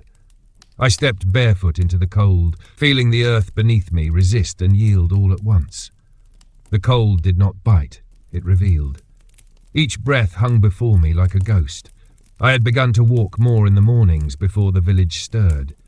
The sky during these hours was a deep blue that did not yet belong to the day, and the birds, if they sang at all, did so with reverence. Their calls were slower now, softer. Even sound had taken on a more thoughtful rhythm. One morning, as I passed the edge of the cedar grove, I saw a figure waiting beneath the trees. A man wrapped in layers of worn fabric, his back straight, his hands empty. He did not bow, neither did I. We stood in silence, the distance between us filled with the hush of cold leaves. "I came to ask something," he said finally. I waited. "Was it worth it?" he asked. His voice carried something between accusation and sorrow. I looked at him, not searching his face, but his posture, the way he held stillness. His arms remained relaxed, but his jaw clenched. "Do you mean the duels?" I asked. "The victories? The names?" "All of it," he replied. "Everything." I stepped forward and sat on a stone, not as teacher, not as saint, just a man who had carried a sword too long. "I don't know," I said. "There are days I feel the weight of every name, and there are days I don't remember them at all." He sat across from me. "I thought if I followed your path," he said, "I would become someone unbreakable." I looked down at my hands. "Did you?" I asked. He didn't answer. After a long silence I said, "Unbreakable things cannot bend, and things that cannot bend shatter." He looked away. Not in shame, but in recognition. I did not ask his name. He did not offer it. When he left, he walked slowly, as if the question was heavier now than when he carried it here. But sometimes answers do that. They don't lift, they shift. That evening I returned to my hut and opened the book again. Another page, another fragment. The body can be trained to cut. The mind can be taught to wait. But the heart must learn to stop asking what the wound meant. Winter thickened. The days shortened. The firewood pile grew taller. A boy from the village began delivering my supplies. His name was Riku, and he came twice a week with a bundle of rice, miso, dried persimmons, and occasionally a letter from someone too shy or too distant to speak directly. He was no more than 12. Barefoot, always grinning, always muddy. He would ask questions, not about the sword, but about the world. Do trees sleep? Why do clouds follow the mountains? Can you walk backward and still arrive somewhere? I never gave him answers. I gave him better questions. One day, he asked, "Have you ever been in love?" I did not answer immediately. Instead, I said, "There was a woman once. We spoke in silence more than words." "Did she leave?" "No," I said. "She remained where I could not stay." Riku seemed to understand. He left a plum on the porch that day. It was unripe, still green, still becoming. That night, I sat by the fire and played the flute. The notes were lower now, slower. They did not rise, they folded. I thought of Ichiro, kneeling in the garden, of Otsu and her ribbon-bound stones, of Sasaki, standing in stillness before the wave, and I realized something. They had all taught me how to stop fighting long before I put the sword down. They had lived with softness, and I had only now begun to understand what that meant. Not weakness, not surrender, but the courage to remain open, even after being cut, even after cutting. The frost thickened that night. It crept into the corners of the hut, curled around the wooden beams, whispered against the windows. I wrapped myself in a blanket, not to fight the cold, but to accept its company. And before sleep took me, I wrote one more line. The strongest edge is the one that does not need to touch skin to be felt. By the time winter held the valley fully in its grasp, even the wind had begun to move more slowly. The streams near my hut had frozen over, thin layers of ice glinting in the pale morning sun like brittle mirrors laid upon the land. Every sound was muffled now. Footsteps, the flap of a bird's wings, the creak of old wood, everything softened by frost and quiet. The world had begun to speak in whispers. I spent much of my time indoors, the fire burning low, the smell of cedar and ash thick in the air. I read the pages I had written, not to revise them, but to see if they still felt true. Some did. Others had begun to age, like fruit left too long in the sun, sweet once but no longer nourishing. I let those lines go, burned them gently, watching the paper curl and vanish into smoke. Truth, I had learned, is not what stays written. It is what continues to live when no one is looking. That winter I began carving again. Not weapons, not tools. Birds, small delicate figures of sparrows and crows, each one whittled from pine or cherry wood. I didn't know why I chose birds, only that they came easily from my hands, their shapes waiting beneath the bark to be revealed. I left them scattered around the forest paths, perched on stone walls, tucked beneath tree roots. Some would disappear. Others I found months later, half covered in moss or snow. I liked that something I had made could be lost without being wasted. One afternoon I climbed higher into the mountain, following an old path the villagers said had once led to a shrine long since collapsed. Snow reached up to my knees, and the silence grew denser with each step. It wasn't emptiness, it was presence, thick and full, like standing inside a bell before it is rung. At the summit I found only stone, a single flat rock, wide and low, cracked by time, but still resting where someone had placed it perhaps generations ago. I sat there, facing the valley below. The village looked impossibly small from here, as if the people I had come to know were no more than brushstrokes in a painting far beneath the clouds. I pulled the flute from my sleeve and played a note. It did not echo, but I knew it had been heard. The snow began to fall again. Slow flakes, heavy and soft, drifting like old memories, returning without sharp edges. I thought of my mother, a face I had never seen clearly, only felt, a presence long gone, yet present in the way I sometimes turned my head when the wind shifted, in the way I paused at the scent of rice cooking, in the warmth I felt when strangers trusted me for no reason. I whispered a thank you, not because I thought she would hear, but because I finally meant it. The climb down was slower, not from weariness, from reverence. When I returned to the hut, Riku was waiting outside, bundled in too many layers, cheeks red from the cold, a piece of charcoal clutched in one hand. He had drawn something on the wall beside the door. I stepped closer. It was crude, uneven, but I recognized it. A sparrow. Yours flew away, he said, so I made another one stay. I smiled. It wasn't skillful, but it was true. And in that moment I realized I was no longer teaching Riku. I was witnessing him become. He stayed for tea, talked about the snow, the weight of frozen bamboo, how his sister had begun to sing while sweeping the floor, how his father, once quiet, had started to tell stories again, strange ones with talking foxes and islands that floated on clouds. I listened, not just to his words, but to the rhythm underneath them. A kind of peace not born of stillness, but of belonging. When he left, I wrote another line in my journal, to be remembered without being needed. That is a kind of freedom. The next morning, I woke before the light. Something inside stirred, not urgency, not dread, but invitation. I stepped outside. The snow had stopped. and in the sky above the mountain, a single hawk circled in silence, its wings wide against the pale pink of dawn. It did not call, it did not descend, it simply glided, and for the first time in a long time I did not see it as a metaphor. I saw it as a bird, alive. Enough. The snow began to melt in thin lines first, tiny silver rivers slipping through the cracks of stone, sliding down tree bark, curling along the edges of rice terraces still buried in white. It was not warmth that began the thaw, but time. That slow, undeniable turning of the world that reminds even the most stubborn seasons. You cannot stay forever. Spring had not yet arrived, but it was near. And with it came something else, a letter. It was left at the edge of my porch, tucked inside a fold of linen. No seal, no name, just a single line written in careful brushstrokes. Come see what you've become. I read it 3 times, not for clarity, but to hear the voice inside it, the rhythm, the silence between each character. I did not know who had sent it, but I knew where it led, to Himeji, a city I had not walked through in many years, a place that had once echoed with my name like a curse, or a rumour, or a challenge. Now, I wondered if anyone there would remember. I packed lightly, a small bundle of rice, the bamboo flute, a clean brush, the worn book that now held more pages filled than blank, and the sword, still sheathed, still silent, still mine. The journey took 9 days. Along the way I passed through forests newly awakened.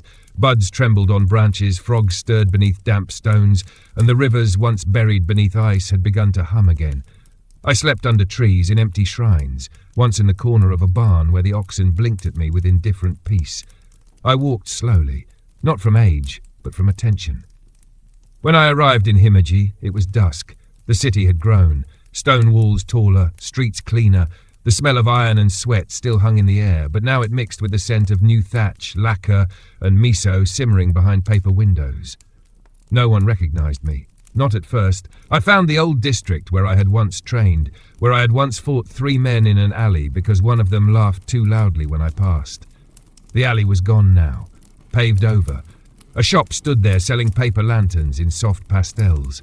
I stood in front of it for a long time, not in grief, not in nostalgia, in witnessing. It was like seeing the scar on your own hand after years, faded, familiar, but no longer painful. Just a shape that reminded you what pain used to be. I made my way to the top of the hill, where an old estate still stood, weathered, cracked, but whole. There, waiting beneath the cherry trees that had not yet bloomed, was a man, older than me, wrapped in dark robes, his hair grey, tied with precision, his eyes clear. We did not speak immediately. He bowed. I bowed lower. "You are not what I expected," he said. "Neither are you," I replied. He gestured to a bench beneath the trees. We sat. "I was your student," he said after a time. Briefly, years ago, before I understood what I was asking. "And now?" "Now," he said, "I no longer ask." We sat in silence. Then he said, "We are building a school." I turned slightly. "A place to study not just the sword," he continued, "but rhythm, distance, presence. We teach farmers, merchants, poets, even children. We teach them not how to kill, but how to move." I said nothing. He reached into his sleeve and withdrew a thin scroll, placed it between us. "Will you add something?" He asked. "One line, for those who come after." I looked down at the scroll. Dozens of lines already written, words from others, words that breathed with doubt, hope, joy, loss. Some were beautiful, some were clumsy, but all were honest. I took the brush, and slowly, carefully, I wrote, "Begin each step as if it were the last one you will not regret." He read it, nodded, said nothing more. That night I slept in the school, not in a guest room, on the floor of the practice hall, beneath the beams where light filtered in through paper windows shaped like clouds. I lay awake, watching dust dance in the moonlight, hearing the wind stir the bamboo fencing outside. I did not dream, but I felt a fullness, not of triumph, not of peace, but of something softer, like having been part of something that will continue without needing to know your name. The morning in Himeji broke slowly, as if the sky itself was hesitant to let go of the night. I rose before the others. The practice hall was still, filled with the scent of rice straw and old cedar, the wooden floor cold beneath my feet. Outside, a layer of dew coated everything, turning the garden stones to mirrors. A sparrow flitted from beam to beam above me, chirping once, then falling silent, as if unsure whether it had spoken too soon. I stepped into the garden without sandals, feeling the wet earth press between my toes. The air was cool but kind, touched by the breath of distant cherry blossoms not yet ready to bloom. Every tree held back its beauty with restraint, like a lesson unfinished. I walked the perimeter of the grounds in silence. Each stone, each wall, each wooden post, there was intention in everything here. Someone had built this place with care, not for war, not for vanity, for continuity. And that, more than anything, made me pause. For so long I had walked alone, my life shaped by the edge of a blade, by the echo of my own footsteps, by silence that was mine to carry.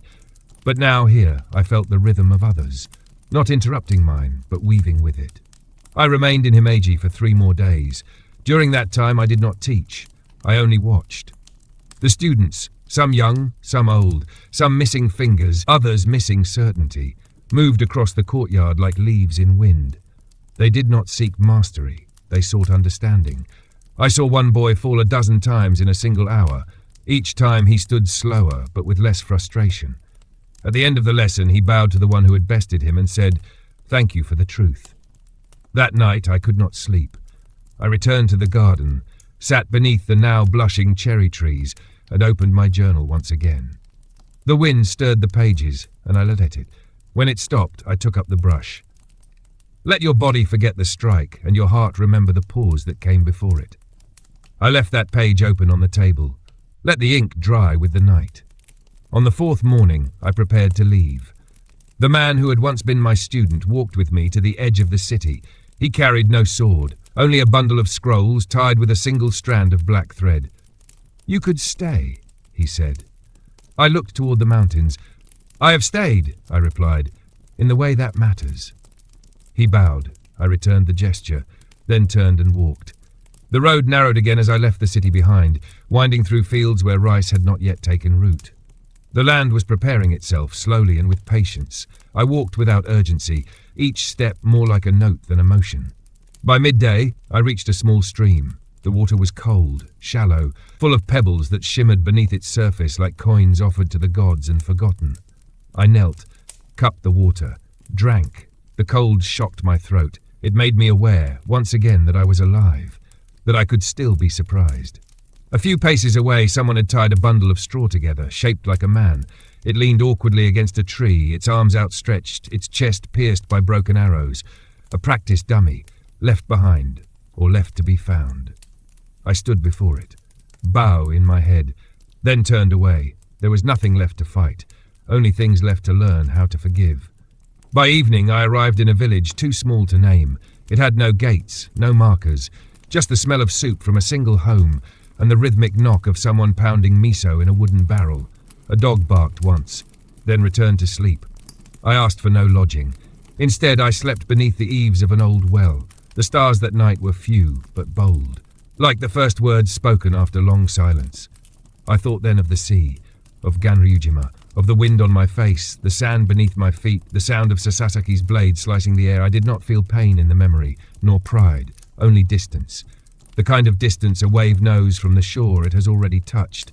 Before sleep took me, I whispered, "You gave me the shape of my silence." Not for him, for myself. And then I closed my eyes and drifted.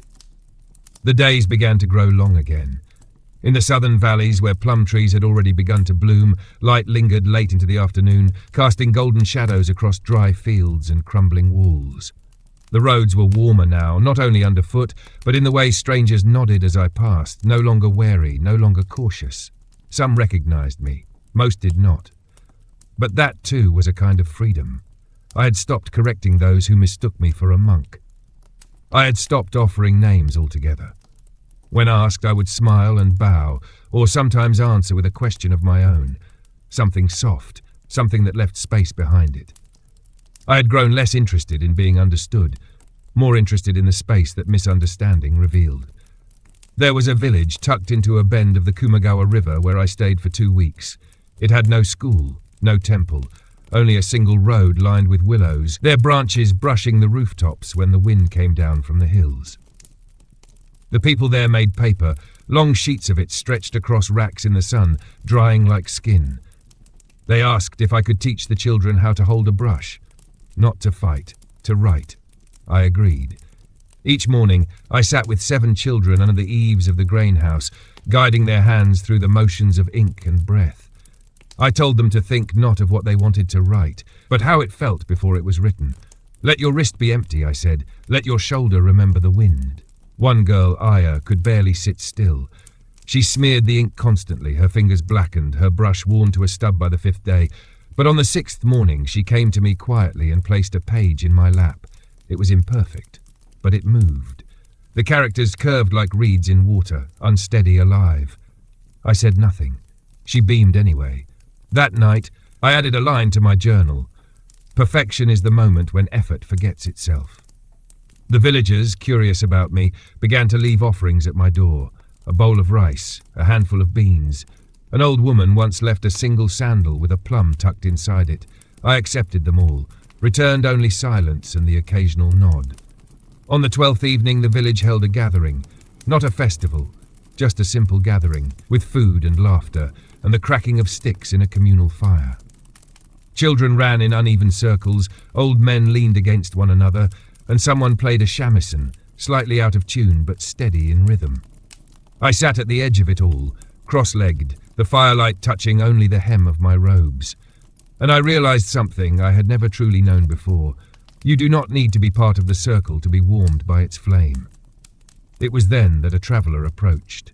He wore no sword. His face was young but marked, the kind of lines left not by age but by grief. He bowed and sat beside me. I lost someone, he said. She died before I could return. I did not speak. He continued, I left to prove something. I don't remember what. Still, I said nothing. He looked at the fire. I heard of you. They say you never lost. I looked at him now, fully. I have lost more than you can count, I said. He blinked, but not in duels. No, I said. In walking past what was offered, in reaching for what I did not need. He nodded slowly. I don't know how to forgive myself, he whispered. I placed a small piece of paper into his palm, folded. He opened it. Inside, a single line brushed in faded ink. Forgiveness is not a gate, it is a path. He wept without sound, and I stayed beside him. We did not speak again that night. At dawn, he was gone. In his place, a small river stone rested on my step, smooth, heavy, cold. I kept it. I left the village on the 15th morning. Aya ran alongside me for part of the road. She handed me a scroll she had made. Her name, written over and over in different shapes, as if she were trying to discover which version of herself she liked best. I told her she did not need to choose. She smiled, then vanished into the dust of the road. I walked on, the scroll tucked into my robe, the stone in my pocket, the warmth of the fire still behind me. And ahead, nothing waiting.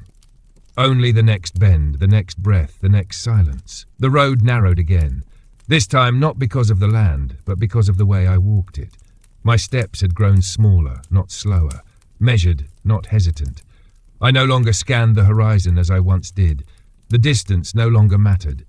I had come to understand that everything important was found in the few feet around my body. My breath, the wind, the sound of a single bird calling once and then falling quiet. Spring had fully arrived. Cherry blossoms bloomed across the lowlands like a slow-burning fire. Not the kind that destroys, but the kind that returns warmth to soil. I watched petals fall into rivers and be carried away like tiny boats, their passengers unknown, their destinations already forgotten. I had begun to stay longer in places. A village, a grove, a hillside. It wasn't that I needed to. It was that I wanted to. In one such place, little more than a gathering of thatched roofs, I found an old friend.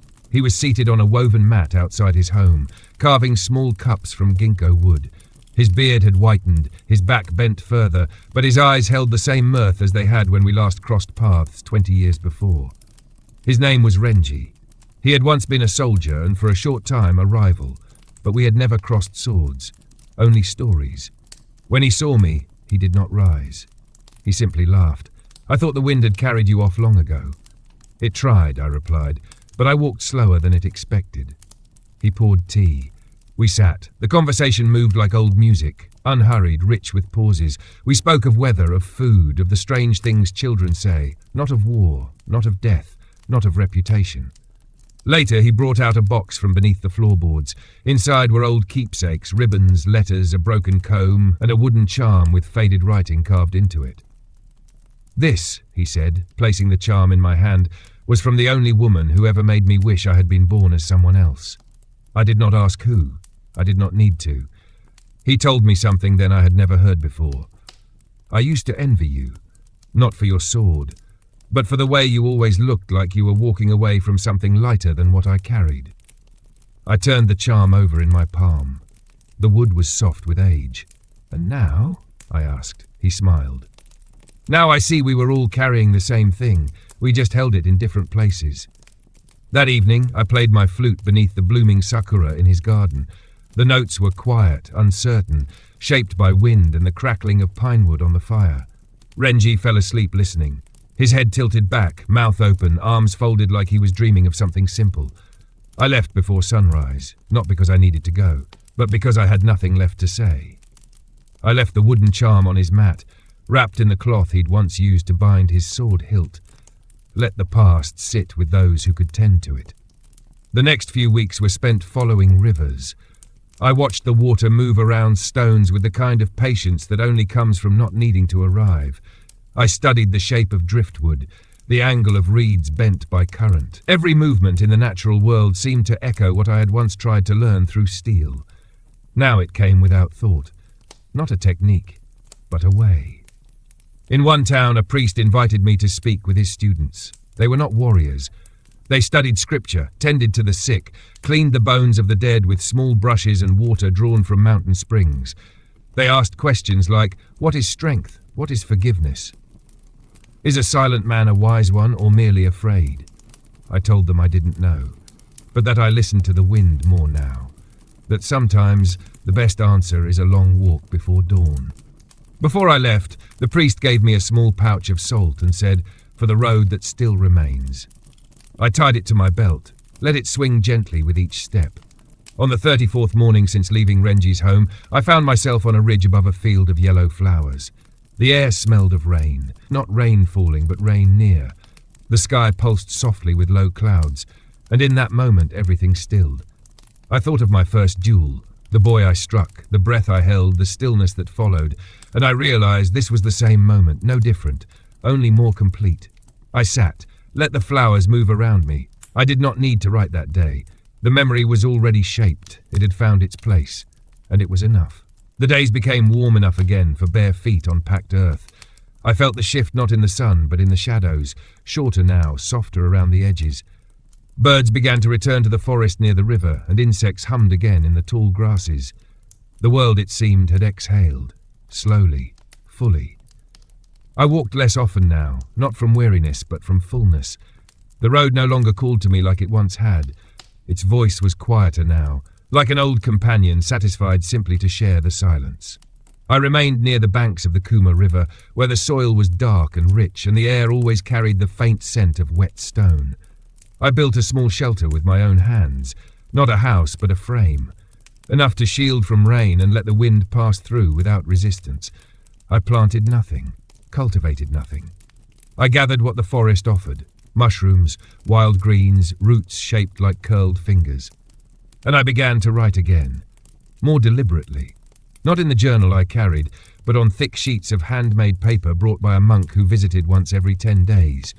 He said little, but his presence was steady, like a tree that chooses not to grow taller, only deeper. I had started composing the Book of 5 Rings, not to instruct, to preserve, not my victories, but my questions. I wrote of earth, wind, fire, water, and void. I wrote of the way the sword cuts before the hand moves. I wrote of timing as breath, of rhythm as memory. I wrote not as a warrior, but as someone who had lived long enough to see the sword become part of the body, and the body become part of the world. There were no diagrams, no stances, only movement, only perception, only space. In the afternoons I practiced not with steel, but with a wooden stick carved from a fallen branch. I moved through kata slowly, like reading poetry in a foreign tongue. I no longer tried to improve, only to remember what the body had learned without being taught. One evening, while kneeling beside the fire, a boy came to my camp. He had followed the river trail barefoot, his robes dusty, his eyes wide, not with fear, but with questions he hadn't yet learned how to ask. He stood in silence, watching me for a long time.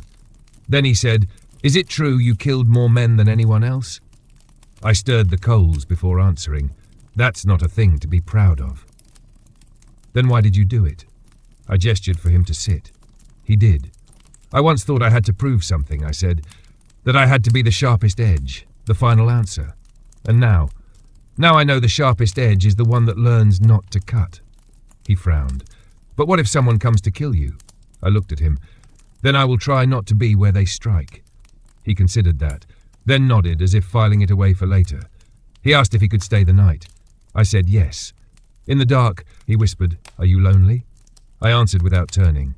Not anymore. He left in the morning before I woke. In his place, he left a folded leaf tucked into a stone shaped like a fan. I placed it beside my writing mat. It stayed there for weeks before the wind finally took it. As the season deepened, I began to walk in wider circles again. Not far, just enough to see where the world had changed. A tree struck by lightning, a fox den abandoned, a path erased by rain and grown over with soft moss. Each small shift reminded me that nothing stays still. Even stillness moves, even silence evolves. One day, while crossing the shallows of the river, I slipped. The water was cold, and my knees struck a stone hidden just below the surface. Pain surged, sudden and sharp, but I laughed, not because it didn't hurt, but because I realized I had not fallen in years, and I had missed it. The bruises stayed with me for days. Each time I moved, they whispered, "You are still here. You are still soft." That evening, I wrote one line. Fall often enough, and the ground becomes a friend. I lit a single candle and watched its light shift with the wind that passed through the open wall.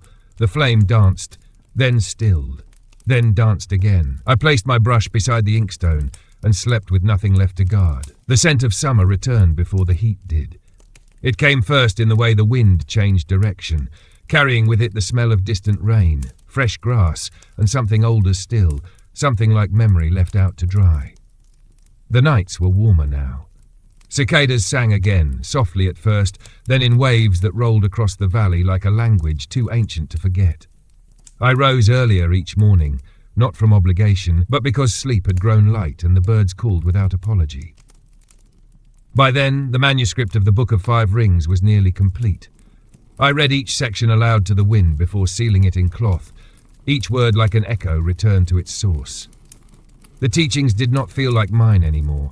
They had come through me, but not from me. They belonged to the road, to the duels, to the silences that followed each breath. Sometimes I would sit by the river and listen to the water speak the same truths with no ink at all. Visitors still came, though less often now. Some were drawn by stories, others by directionless longing. A few brought questions they didn't yet know how to ask. I received them all the same way, with tea, with patience, with space. One man, older than most, arrived carrying a sword wrapped in blue cloth. His back was straight, his hands calloused, and his eyes tired. He bowed low and said, "I've come to challenge you." I nodded. He waited for a response that didn't come. Finally, I said, "You may challenge what you think I was, but I no longer stand where you point." He blinked. "I've trained for years," he said. "This is the only path I know." "Then perhaps it is time," I replied, "to stop walking it and begin listening to it." We sat together under a cedar tree until the sun passed directly overhead. He did not draw his blade. Instead, he asked for water, and when he left the sword behind. I kept it, not as a trophy, but as an answer he had given himself. Another visitor, a woman from the north, stayed for 3 days. She spoke little but watched everything. On the third evening she said, "You don't walk like someone who carries weight." I answered, "The weight didn't leave. I just stopped holding it in my hands." She smiled. "I think I can do that." "You already are." She bowed and vanished into the woods without a sound. That night, I watched the stars alone. A clear sky, no moon, just the scattered dust of eternity stretched above me. I thought of all the things I once thought I needed, recognition, victory, clarity, and how none of them had come in the form I expected. They had come quietly, in the feel of old ink on paper, in the moment just before a leaf touches the ground, in the way a child's name sounds when spoken without correction. I had begun a second journal, not for teachings, for gratitude. Each entry no longer than a breath, a stone still warm at sunset, a crow that does not fly when I approach, the first fig before the birds find it, the way my hand moves even when I do not command it. And one day, I no longer fear forgetting. I grew slower as the days stretched. My hands were steady, but I moved less often. I had stopped sharpening the blade. It no longer asked for it. It rested where I placed it, wrapped in cloth, a quiet companion. My breath was deeper, my hunger smaller, my voice gentler. Sometimes I would walk to the edge of the forest just to feel the boundary. The place where the world changed its mind, where meadow became shadow and the known gave way to the waiting. It felt like standing at the edge of myself. I no longer wrote poems with rhyme or form, only lines, scattered, still, true. Even the sky bows when it rains. The path remembers every foot. A name is not a home. Peace is not the absence of noise, but the understanding of it. I had not counted the years, but the years had counted me, and I no longer resisted. I welcomed them, one by one, like old friends arriving unannounced, bringing stories I had forgotten I had lived. The first sign was the breath. It came not with pain, but with distance, a slow pulling away, as if my own body had begun to listen to a different rhythm. I noticed it one morning as I stood beside the river. The wind moved through the reeds, but my breath did not follow. It lingered in my chest, heavy, deliberate, like the pause before a final line of calligraphy. I did not panic. I watched. The body, I had long understood, is not loyal to eternity. It bends, it learns, and eventually it begins to return what it borrowed from the earth. I felt no betrayal in that, only recognition. That evening, I boiled water more slowly, let the tea steep longer, ate less, slept more. I did not tell the villagers. There was no need. Those who saw me in the mornings noticed the change in my posture, in my silence, in the way I bowed a little longer before walking away. They began to leave offerings again, fruit, ink, clean cloth. One child left a comb made of carved bamboo, another a flute fashioned from a hollow reed. It played only one note, but the note was clear. One night I dreamed of Ganryujima, not of the duel, but of the sand. I walked its shore alone. No swords, no names. The sky was endless and blue, and the waves came in without sound. I stood at the place where the sea met the earth and felt my feet sink slightly, the tide pulling at the edge of everything I was. When I woke, I wept, not from sorrow, but from completion. I began to prepare, not for death, for return. Each day I gathered the things I no longer needed and gave them away. My brush to a young boy with crooked fingers but steady eyes. My inkstone to the girl who had once drawn her name 100 times just to understand herself. The flute I buried at the base of the pine tree where the roots had begun to crack the stone beneath them. I kept only the book and the sword. One to remember, one to close. On the 7th day, I walked to the highest hill overlooking the valley. It was the place I had often visited during the rains, where the mist hung like prayer and the wind carried nothing but its own name. I brought with me a single piece of paper, and I wrote my final lesson, not in words, in breath. I dipped the brush, held it steady, and pressed it gently to the page without dragging. Just a mark, a pause, the space between beginning and end. Then I folded the page and placed it beneath a stone. Let the wind take the rest. As I descended the hill, I felt the world clearer than I ever had. The weight of the sky, the hum of the insects, the shape of each leaf as it trembled without falling. I returned to my shelter, sat with legs crossed and spine upright, closed my eyes, placed the sword across my knees, still sheathed. The blade had not left its resting place in many seasons. It had nothing left to speak. And neither did I. My final thought was not a thought. It was a feeling of having been one thing and then another and then nothing again, with no regret in between. And as night folded over the land, I let go, not of life, but of form. They found me in silence. The boy with the crooked fingers was the first. He had come to return the inkstone, though I had given it freely. Behind him came 2 elders from the village, one carrying a small basket of rice, the other a folded robe. They did not cry out when they saw me. They did not rush forward. They knew. I was seated just as I had been the day before, and perhaps the day before that. Legs crossed, back straight, sword resting in its place, eyes closed. The wind had not moved me, nor had time, only breath had left. They did not disturb the scene. Instead, they lit incense. They placed the rice at my feet. The robe they folded again and tucked under my left arm, as if I might still feel the weight of it. The boy sat in front of me for a long time. He did not weep. He did not speak. When he rose, he took the sword, not to wield, to carry. They laid me to rest beneath the pine tree, its roots grown thick and tangled since I first came. The ground was soft there, and the shade never left, even in summer. They built no shrine, planted no marker, only a small circle of smooth stones and a bamboo fence left open at one end facing the rising sun. A few seasons passed, then many. My name, like all names, began to fade, first in the mouths of those who had met me, then in the memory of the village, then even in the stories told by wanderers who passed through with only fragments, half believed. But not everything disappeared. The boy, he grew, taught others how to move, not with power but with pause, how to hold a brush like a breath, how to fall and thank the earth for catching you. He never claimed a school, never charged a coin, never hung a sign. He simply stayed. And one day when asked why he walked the way he did, he said because once I met someone who had already arrived. The sword, now rusted to a gentle red, rested in a shrine built from wood that had never been polished. Inside was no statue, only the blade, wrapped in the cloth of a traveller's robe, and above it a single line of calligraphy, faded by smoke and time. To walk without arriving is the purest form of movement. Children played nearby, unaware. The river still ran, the mountain still held the sky, and somewhere, beneath the roots of the pine tree, I was not sleeping. I was listening. To the footfalls of the world, to the laughter of those I would never meet, to the silence that had once been mine, now scattered into 1,000 breaths taken by others. And so my story ended. Not with a blade, not with a battle, but with a stillness so complete it became part of everything that moved.